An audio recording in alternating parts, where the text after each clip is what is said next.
My name is Barry Donadio, and I've served a lifetime in the military, law enforcement, and United States Secret Service.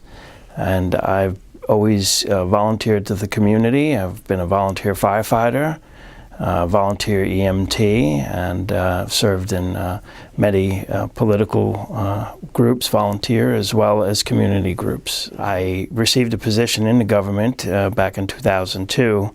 So I needed a place as beautiful as Long Island to live. So Maryland's Eastern Shore was definitely the place that I had found where it was absolutely beautiful place to be, very similar to my native Long Island, and quite frankly, preserved in many ways that we haven't preserved Long Island. So I was elected to the Republican Central Committee in Queen Anne's County in 2014, and just an astounding learning experience. Here, your Democrats are conservative, which I was not used to.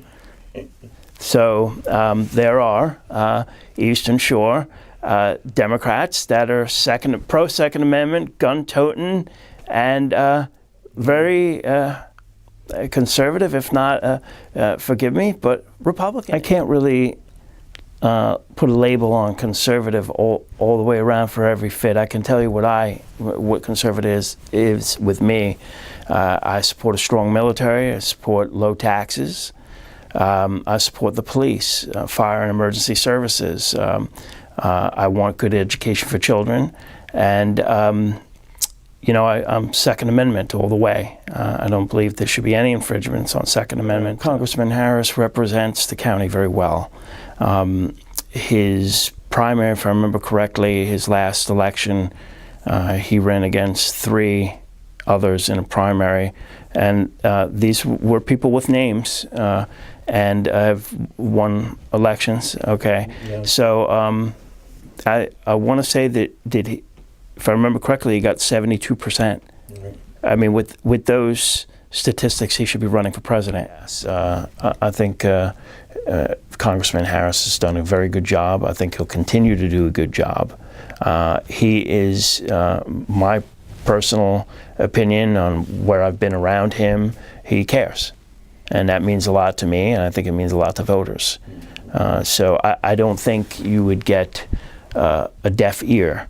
I think if you came to him and asked a question or asked of something, I don't think it would just, you know, go to a deaf ear and, you know, be shuffled in the trash. You know, this is a man that I've seen do things where and have a affection doing it, where, you know, it's not just a job. If Mr. Trump were here today, and if he's watching this video, I would tell him no, I did not support him originally. I supported Jeb Bush. I protected his brother at the White House. Oh. I got to know them very well. They are good people, and I will say that on record. They wouldn't do anything on purpose to hurt this country, not in my opinion. So at the time, I even filed to be a delegate for the Jeb Bush campaign, and I was just as shocked as everybody else when he dropped out.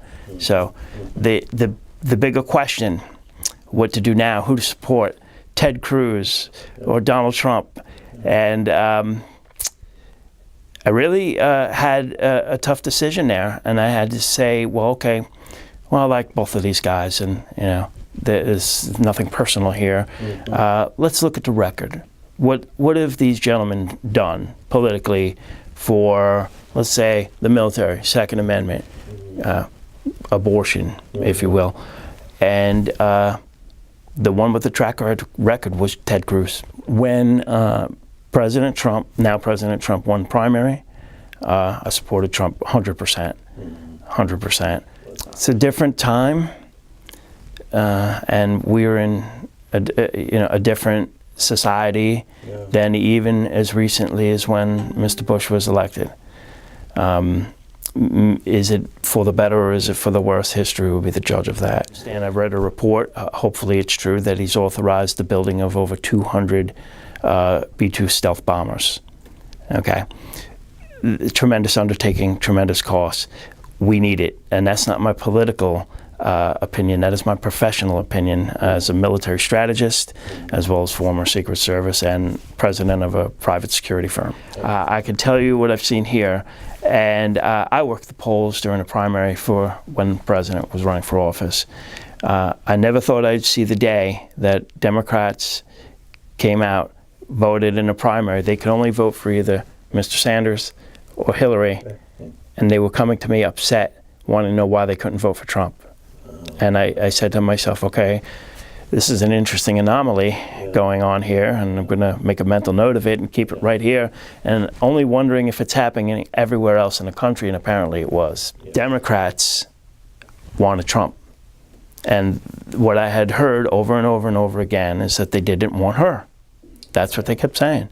I said, really? Okay, tell me more. Just for my own knowledge, I got to know this. It's an interesting experience. I never thought that Democrats would come out voting and be upset they couldn't vote for Trump. I said, well, you'll get your chance. Do you see any possibility of Queen Anne's flipping for a Democrat in this highly charged midterm election? I don't. I don't. This is a stronghold of the Republican Party here in Queen Anne's County. I think people are happy with Trump. I don't hear Republicans angry at Trump.